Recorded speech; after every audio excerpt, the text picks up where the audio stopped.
What's your company about? Obsesh stands for Sports Obsessions. So the first question, we're going to start with the rapid fire round. The first one is, at what age do you want to retire? Today. Work from home or work from office? I like the hybrid. How long does it take you to get ready in the mornings? 6 minutes. In one sentence, describe to me a problem that your company is facing. Shit, that's a good one. I've got about 10. One? No? One problem our company is facing is trying to figure out how to work in this remote world where people are creating community. Your favorite SaaS software tool? Outgrow. Most embarrassing moment of your life? I've had a few of those too. I think it was my 13th birthday party. I was afraid of the basement. My mother threw me a surprise birthday party, and I hit the ground so hard, I might have peed my pants. I was surprised. The next question, who's Peter Thiel? Say that again? Peter Thiel. Who's Peter Thiel? Never heard of the guy. The first movie that comes to your mind when I say the word ambition? Rocky. Your favorite app? Tender Greens. Food on demand really fast. How many hours of sleep can you survive on? 2 for a couple days. Fill in the blank. An upcoming marketing trend is blank. Content is the currency we all connect with and struggle with. The city in which the best kiss of your life happened? Minneapolis. Pick one, Mark Zuckerberg or Jack Dorsey? Ooh. Jack Dorsey. When did you last cry and why? I cried a couple weeks ago at a really heartfelt movie about a little boy. The biggest mistake of your career? Not building Obsesh earlier. How do you relax? Meditation. How many speakers at this conference can you name and name them? 1, Tracy Benson. How many cups of coffee do you drink per day? Ooh, those that know me, about 6. Espresso. A habit of yours that you hate?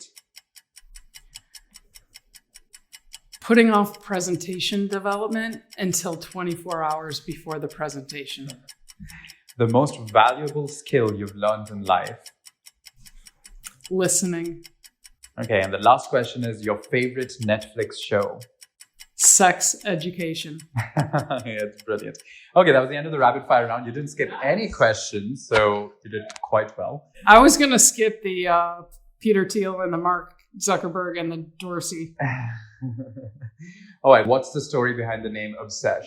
So the story behind the company is we're building a platform to help athlete creators be able to monetize and secure their future. So our marketplace is two-sided, and we connect top pro athletes and Olympians with young competitive players to learn how to grow, train, and get coaching one-to-one. We make one-to-one access scalable and easy for athletes.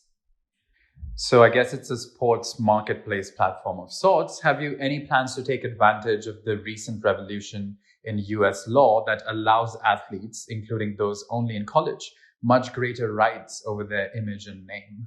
Absolutely. Name, image, and likeness has been a regulated law by the governing body of the NCAA for better part of over 70 years. So imagine the decades we've had of industrial age, internet age, web 1.0, 2.0, 3.0, and 100% Obsesh was born for athletes to monetize our own name, image, and likeness. And we're doing that really well. And having been an athlete yourself, how do you think this industry has changed over time, and what made you get into revolutionizing the industry in this way? Yeah, that's a great question. when I came out of college, like so many athletes that were Division I, and you were very focused, you were, whether you were a full scholarship or not, you went to college to be an athlete. School was always secondary. And so out of college, I wanted to be that athlete, and I was that athlete for several years. And no different than the problem we're solving, which has been around for a long time, is I couldn't make any money. I had great bathing suits. I had a great, six-pack stomach, some cool sunglasses, but I was winning cases of Pepsi, which doesn't pay the bills. So like so many athletes that still exist today, you have to go do something else. You have to fold clothes. You have to go get a job. I became a marketer, looking back, thank God. But that being said,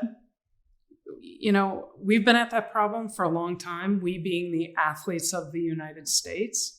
And so this is the time in the era, and we're seeing how, young players want to learn and get coached by the true professionals that know how to do it. So it's kind of coming full circle to help break that barrier and unlock that for everybody. And Obsesh is clearly only about US athletes in sports. How do you compare the situation in the US to the one in Europe? And do you have any plans to expand in Europe, considering you are in Europe right now? Yes, as a matter of fact, we consider ourselves a global company right from the get-go, because most athletes, while we have the US regulation that just unlocked called name, image, likeness, most athletes don't live in one place. They travel to various countries to play ball. So for example, we have a WNBA player, Monique Billings. She plays her 11 weeks, 12 weeks in the US. She then goes off to Australia, Germany, any number of countries to play in order to be able to make money. And so we consider ourselves a global company because athletes are global, nomads. They live wherever their sport is, where their season is.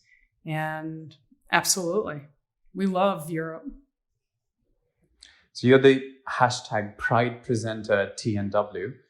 What is that? What is your view, especially with the treatment within American business of LGBTQ individuals in the face of a retreat in public policy in some states like Florida? Do you have any views that you'd like to express today here? I have a lot of views about being queer founder. I'm really thankful that the Next Web and everybody at Outgrow wants to talk about it and bring that education and awareness to everybody. So yes, I am the Pride presenter. I'm pretty thrilled because the last time I was in Amsterdam for Pride, which really is not until the end of July here, but we're going to celebrate on Pride for the US. I was in the Pride parade here in Amsterdam, and it was a fucking party. On the water. On the water, about 2 million people. So that is my best memory. So this one's a little different. I'm going to be on a tech stage. I'm not sure there will be 2 million people there. There won't, but I'm really eager to talk to people and educate them about what is the queer essential guide, the ultimate guide for navigating Silicon Valley, which is where I live in San Francisco, as a startup founder and somebody in the queer community, whether you're non-binary, fluid, any acronym we have, we love them all. So I'm excited to educate this conference. And no better place to do it than Amsterdam, because Amsterdam is so progressive, and since the early 80s, they've really shaped so many trends. And the last question is, what would you be doing if not this? Here today? No, in life in general. In life? Gosh, if I could go back, the note to my younger self would say, somebody has built Obsesh. I could have stayed playing for much longer. I probably wouldn't have gone on to be, a marketer and growing as a chief marketer, and then a chief marketing and digital officer, and then chief marketing, digital, and product. Probably wouldn't have done all that. Maybe I would have just traveled like a nomad in a nice little Sprinter van, done that up, played ball, coached people along the way, and kind of lived in what I call the creator economy, which is what we're finally getting to for everybody here today.